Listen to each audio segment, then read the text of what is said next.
Mi nombre es Arturo, tengo 34 años y soy arquitecto. Si tuviera que definirme, diría que soy una persona tranquila, de esas que prefieren construir puentes en lugar de muros. Durante años, ese fue mi papel no oficial en la familia, el pacificador, el que arreglaba las cosas. Si el coche de mi padre hacía un ruido extraño, yo lo llevaba al taller. Si mi hermana Isabel se metía en algún lío con sus tarjetas de crédito, yo la ayudaba a salir del paso. Y si mis padres discutían, yo mediaba para que las aguas volvieran a su cauce. Lo hacía sin pensar, porque para mí, eso era la familia. El mayor proyecto de mi vida, sin embargo, no fue un edificio de oficinas ni una casa de diseño, sino la casa de mis padres.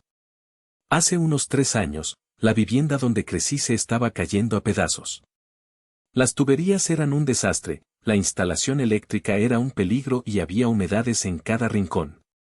Mis padres, ya jubilados, no tenían ni los medios ni la energía para afrontar una reforma de esa magnitud. Una tarde de domingo, mientras arreglaba una persiana atascada, mi padre me puso una mano en el hombro.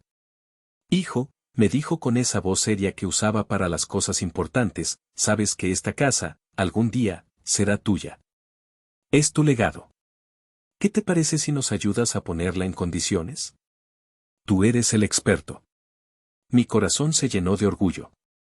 Era más que una casa, era mi hogar, mis raíces. Acepté sin dudarlo. Durante los siguientes 2 años, invertí más de 50.000 euros de mis ahorros personales, el dinero que había guardado para la entrada de mi propio piso. Supervisé cada detalle, desde los cimientos hasta el color de la pintura. Sacrifiqué fines de semana, vacaciones y noches de sueño. Recuerdo que mi padre, para ahorrar costes, me insistió en no declarar una ampliación que hicimos en el salón. «Confiamos en ti, Arturo. Es solo papeleo innecesario, la casa es para la familia, nadie se va a enterar». Y yo, en mi ciega confianza, le hice caso. Cuando la obra terminó, la casa estaba irreconocible. Era moderna, funcional, sólida. Era el hogar que siempre había soñado, y sentía que cada euro y cada hora de sudor habían valido la pena. La noche que todo se vino abajo fue la fiesta de compromiso de mi hermana Isabel. La casa lucía espectacular. El ambiente era festivo, lleno de risas y música. Isabel, 5 años menor que yo, presumía de su anillo de diamantes y de su prometido, un tipo con más apariencia que sustancia. Yo me sentía feliz por ella, o al menos, eso creía. Durante el brindis, mi padre pidió la palabra. Sostenía su copa en alto, con mi madre a su lado sonriendo de oreja a oreja. «Queremos anunciar algo muy especial», dijo con voz potente. «Para ayudar a esta maravillosa pareja a empezar su nueva vida juntos, Elena y yo hemos decidido regalarles esta casa como nuestro presente de bodas». El mundo se detuvo. Los aplausos y vítores de los invitados sonaban lejanos, como un eco bajo el agua. Mi mirada buscó la de mis padres, pero ellos solo miraban a Isabel, que me dedicó una sonrisa rápida, casi imperceptible, cargada de un triunfo que en ese momento no supe descifrar. Sentí como la sangre abandonaba mi rostro, como el aire se volvía pesado en mis pulmones. En medio de la celebración, yo era el único que asistía a un funeral, el de mi futuro. Pasé el resto de la noche en modo automático, respondiendo a preguntas con monosílabos y forzando una sonrisa que se sentía como una máscara de yeso. Mi novia, Sofía, me apretaba la mano bajo la mesa, siendo el único ancla que me impedía desmoronarme allí mismo. Cuando por fin nos fuimos, el silencio en el coche era tan denso que casi se podía tocar. Al día siguiente, decidí que todo debía ser un malentendido. Mis padres no podían haberme hecho algo así. Con esa ingenua esperanza, fui a su casa para hablar con ellos. Los encontré en la cocina, desayunando tranquilamente en la barra de granito que yo mismo había instalado. «Papá, mamá, necesitamos hablar sobre lo de anoche», empecé, intentando mantener la calma. Mi padre ni siquiera levantó la vista del periódico. «No hay nada de qué hablar, Arturo. La decisión está tomada». «¿Cómo que no hay nada de qué hablar?», mi voz empezó a temblar. «Hablamos de 50.000 euros. Hablamos de 2 años de mi vida. Hablamos de la promesa que me hicisteis. Fue mi madre quien respondió, con esa voz suave y manipuladora que yo conocía tan bien. Ay, hijo, no seas egoísta. Tu hermana lo necesita más que tú. Ella está empezando una familia. Tú tienes tu carrera, eres fuerte. Me miró, esperando mi sumisión. Además, nunca fue una promesa formal. Fue tu deber como hijo ayudarnos. Lo hicimos por el bien de la familia. Por el bien de la familia, estallé, incapaz de contenerme. ¿O por el bien de Isabel? ¿Mi dinero, mi trabajo, no significan nada? Mi padre dejó el periódico a un lado, su mirada era fría como el acero. Considera ese dinero como el alquiler que no pagaste durante todos los años que viviste aquí. Este tema está cerrado. No vuelvas a mencionarlo y no le amargues la fiesta a tu hermana. Salí de allí sintiéndome como si me hubieran apuñalado por la espalda. Intenté hablar con Isabel. La encontré en el jardín, planeando dónde pondría una piscina. Su reacción fue aún peor. Se hizo la víctima, acusándome de tenerle envidia y de querer arruinar su momento más feliz. La humillación definitiva llegó esa misma tarde. Estaba navegando por las redes sociales cuando vi una publicación de Isabel. Era una foto de la fachada de la casa, la misma fachada cuyo diseño me había quitado el sueño durante semanas. El texto era una puñalada directa a mi corazón, nuestro futuro nidito de amor. Infinitamente agradecida a los mejores padres del mundo por el regalo de bodas más increíble. Almohadilla Family First, almohadilla bendecida. Los comentarios eran un torrente de felicitaciones. Y yo, el arquitecto, el constructor, el tonto que lo había pagado todo, no era más que un espectador invisible. Me sentí completamente borrado de la historia de mi propia vida. Pensé que las cosas no podían empeorar, pero me equivocaba. 2 días después, recibí un correo electrónico. Era de mis padres. El asunto era, plazo de desalojo. Con una frialdad corporativa, me informaban de que disponía de 30 días para recoger mis pertenencias de mi antigua habitación, ya que Isabel y su prometido necesitan el espacio para empezar a planificar la decoración de su nuevo hogar. Esa noche fue la más larga de mi vida. No pude dormir. Bajé las escaleras en silencio y me paseé por la casa a oscuras, como un fantasma. Toqué la pared lisa del salón, recordé el polvo y el sudor. Me detuve en la cocina, donde cada azulejo había sido elegido por mí. Era mi obra maestra, mi santuario, y me estaban expulsando de él como a un intruso. Fue entonces cuando la oí. La voz de Isabel provenía de su habitación, hablando por teléfono con una de sus amigas. Se reía. Sí, tía, es genial. Lo primero que voy a hacer es pintar el salón. Este color gris que eligió mi hermano es tan aburrido, tan deprimente. Él siempre se cree que tiene un gusto exquisito con eso de ser arquitecto. Pues ahora su gusto exquisito se va a tener que ir a otra parte, ¿sabes? Jaja. Esa risa. Esa simple y cruel risa fue lo que rompió algo dentro de mí. No era el dinero. No era la casa. Era la absoluta y total falta de respeto. La aniquilación de mi trabajo, de mi sacrificio, de mi persona. Me senté en el suelo, en la oscuridad de mi obra maestra profanada, y por primera vez en mi vida, no sentí tristeza, sino una rabia fría y cortante. La rabia de un hombre al que le han quitado todo y al que, además, se lo restriegan en la cara. Volví al piso de Sofía con la mirada perdida. Le conté lo que había oído. Ella me abrazó, pero luego me sujetó por los hombros y me miró con una intensidad que nunca le había visto. Escúchame, Arturo. Esto ya no va de dinero. Esto va de dignidad. No sé qué hacer, Sofía, susurré, sintiéndome derrotado. Demandarlos, son mis padres. ¿En qué me convertiría? ¿Y en qué te estás convirtiendo ahora? En su felpudo, su voz fue dura, pero era la dureza que necesitaba. No te enamoraste de un hombre que permite que le pisoteen. Eres un arquitecto. Construyes cosas fuertes y duraderas desde cero. ¿Dónde está ese hombre? Lucha por lo que construiste. Lucha por ti. Sus palabras encendieron una chispa en mi interior. Tenía razón. La pena no me llevaría a ninguna parte. Al día siguiente, con una nueva determinación, hice una llamada que llevaba años evitando. Marqué el número de mi tío Roberto, el hermano de mi padre. Le conté toda la historia, sin omitir detalle. Al otro lado de la línea, hubo un largo silencio. Finalmente, habló con una voz cansada, cargada de una tristeza antigua. No me sorprende, hijo. Tu padre, él me hizo algo parecido hace 30 años con el taller del abuelo.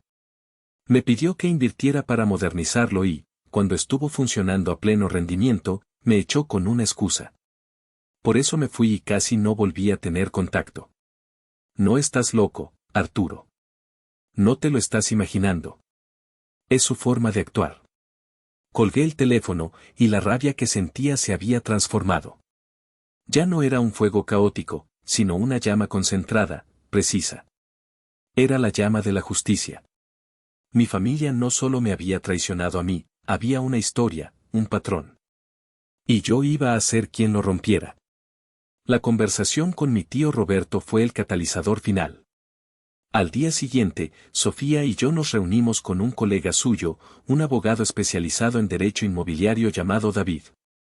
Era un hombre mayor, de mirada aguda y pocas palabras. Escuchó mi historia con atención, asintiendo de vez en cuando. Revisó los extractos bancarios que yo había traído, las facturas de materiales a mi nombre y las cadenas de correos electrónicos donde discutía los avances de la obra con mis padres. La promesa verbal es complicada de probar en un juicio, Arturo, dijo finalmente David, con una sinceridad brutal. La palabra de ellos contra la tuya. Pero no vamos a ir por ahí. Hizo una pausa, mirando sus notas. Vamos a ir por la vía del enriquecimiento injusto. Tus padres han obtenido un beneficio económico directo y masivo a tu costa, sin causa legal que lo justifique. Podemos reclamar cada euro que invertiste, más los intereses y los daños. Por primera vez en semanas, sentí un destello de esperanza. No estaba indefenso. Había un camino. David nos indicó que recopiláramos hasta el último recibo, cada mensaje, cada prueba. Me convertí en un detective en mi propia vida, reconstruyendo el rastro de mi sacrificio. Una tarde, mientras recogía las últimas cajas de mi antigua habitación, me topé con algo que no había visto en años. En el fondo del armario, cubierta de polvo, había una vieja caja de madera de mi abuela paterna. La abrí. Dentro había fotos antiguas, cartas y un pequeño diario encuadernado en cuero. Me senté en el suelo y empecé a leer. La caligrafía de mi abuela era temblorosa. Eran sus pensamientos de los últimos años de su vida. Y entonces, lo encontré. Una entrada de hacía más de 30 años que me heló la sangre. En ella, mi abuela escribía con angustia como mi padre, Carlos, la había presionado y manipulado en su lecho de enfermedad para que cambiara el testamento. El taller familiar, que originalmente era para su hermano Roberto, debía pasar a su nombre. Carlos dice que Roberto no sabrá qué hacer con él, que lo arruinará, escribió mi abuela. Me dice que es por el bien de la familia, pero en sus ojos veo una ambición que me asusta.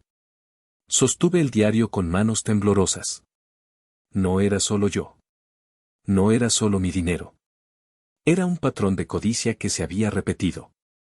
Mi padre no solo le había robado a su propio hermano, sino que había manipulado a su madre moribunda para conseguirlo. Esta revelación cambió mi perspectiva por completo. Ya no se trataba de recuperar mi inversión, se trataba de detener una injusticia generacional. Con esta nueva evidencia moral, mi abogado envió un burofax a mis padres. Era una reclamación formal y detallada, exigiendo el pago de 50.000 euros en un plazo de 30 días. Su respuesta fue el silencio. Un silencio arrogante. Días después, mi tía me llamó para decirme que mi padre se había reído de la carta en una comida familiar. Mi propio hijo no se atreverá a llevarme a juicio, le había dicho a todo el mundo. Mientras tanto, Isabel seguía con su espectáculo en redes sociales, publicando fotos con un decorador y hablando de derribar muros para crear espacios abiertos. Se sentían intocables. Pero yo tenía un as en la manga. Unas que ni ellos, ni siquiera mi abogado en ese momento, conocían. La clave estaba en su propia codicia, en esa frase que mi padre me dijo: no te preocupes por el papeleo innecesario. Convoqué una última reunión. Les dije que era para darles una respuesta final antes de proceder judicialmente. Aceptaron, cegaramente esperando que fuera a suplicar. Les pedí que nos viéramos en la casa. Para su sorpresa, cuando llegaron, yo no estaba solo. Mi tío Roberto estaba a mi lado. La cara de mi padre al ver a su hermano fue todo un poema. Se sentaron en el sofá del salón, el mismo salón que era el centro de la disputa, con una tensión palpable en el aire. Isabel y su prometido estaban allí, con aire de superioridad. Empecé con una calma que no sabía que poseía. Puse sobre la mesa de centro la carpeta con todas las pruebas financieras. Esto, dije, es la prueba de mi inversión. Cada factura, cada transferencia. Mi padre resopló. Ya te dijimos que eso fue tu deber como. Y esto, lo interrumpí, sacando el diario de mi abuela, es la prueba de que el deber familiar en esta casa tiene una historia muy larga de injusticias. Leí en voz alta el pasaje del diario. El color abandonó el rostro de mi padre. Mi madre miraba al suelo. Mi tío Roberto simplemente asintió, con una tristeza infinita en los ojos. Isabel, incómoda, intentó cambiar de tema. Bueno, todo esto es muy dramático, pero la casa es nuestra y... En realidad, no lo es, dije, y todas las miradas se clavaron en mí. Y aquí es donde vuestra arrogancia y vuestra codicia se convierten en vuestra propia trampa. Me levanté y me acerqué a la pared que separaba el salón de la antigua terraza, la pared de la ampliación. ¿Recordáis cuando me pedisteis que me ahorrara los costes de los permisos para esta ampliación? ¿Cuándo dijisteis que era papeleo innecesario? Pues bien, como arquitecto, seguí vuestras instrucciones. Eso significa que, en los planos oficiales registrados en el ayuntamiento y en el catastro, esta ampliación no existe. Sus rostros pasaron de la arrogancia a la confusión. Y eso, continué, saboreando cada palabra, significa que la propiedad tiene una irregularidad urbanística grave. Para poder venderla, o incluso para que el banco del prometido de Isabel apruebe una hipoteca a su nombre para cualquier cosa, o simplemente para formalizar la donación y ponerla a su nombre, necesitáis un certificado de final de obra actualizado y una inspección técnica del edificio. Y esta casa, en su estado actual, nunca pasará esa inspección. El silencio en la habitación era absoluto. Se podía oír el zumbido del frigorífico desde la cocina. Estáis atrapados, dije, mirándolos uno por uno. No podéis venderla. No podéis hipotecarla. Legalmente, tenéis un problema muy gordo que solo una persona en esta sala sabe cómo solucionar. Llegó el momento del jaque mate. Así que aquí tenéis mis dos únicas opciones. No hay más negociación. Opción 1, me transferís 75.000 euros. Son los 50.000 de mi inversión, más 25.000 por los intereses, los daños y los honorarios de mi abogado. Tenéis 15 días. Si lo hacéis, firmaré los documentos necesarios para legalizar la obra. Hice una pausa dramática. Opción 2, si en 15 días no tengo el dinero, cumpliré con mi deber como ciudadano y como arquitecto con licencia. Presentaré una denuncia formal en el ayuntamiento por una construcción ilegal. Y no hablamos solo de una multa que probablemente superará los 50.000 euros. Hablamos de una posible orden de demolición de toda esta ampliación. Señalé el flamante salón. Vosotros elegís. O me devolvéis lo que es mío, o veis cómo vuestro gran regalo de boda se convierte en un montón de escombros. La arrogancia se había evaporado de sus rostros, reemplazada por el pánico más puro. Por primera vez, entendieron que habían perdido. No hubo más discusiones, solo el sonido de la realidad golpeándolos con la fuerza de un tren de mercancías. En los días siguientes, el imperio familiar se derrumbó en silencio. A través de mi abogado, supe que mis padres se vieron obligados a solicitar una segunda hipoteca sobre la casa, la misma casa que me habían robado, para poder pagarme. La ironía era casi poética. 12 días después, los 75.000 euros estaban en mi cuenta bancaria. Las consecuencias para ellos fueron devastadoras. La boda de Isabel se pospuso indefinidamente.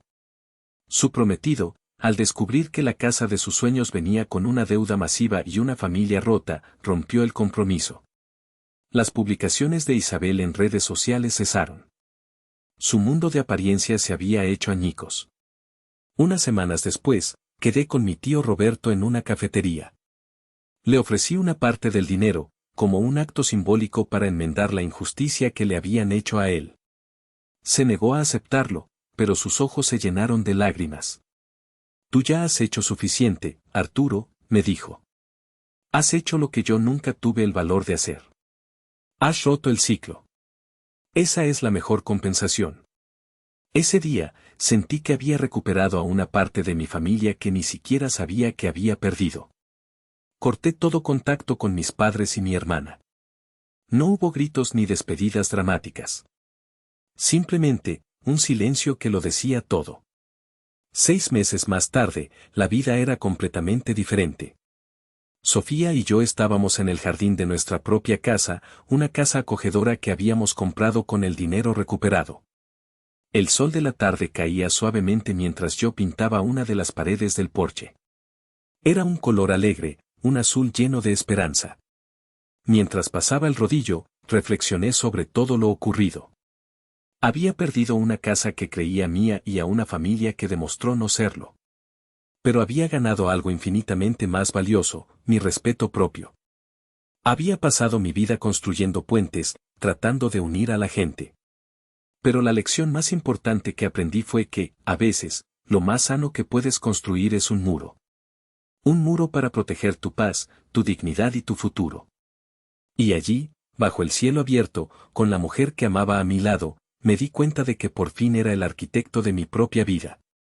Estaba construyendo sobre un terreno sólido, con cimientos de honestidad y amor verdadero. Y en este nuevo hogar, no había promesas rotas, solo un horizonte lleno de posibilidades.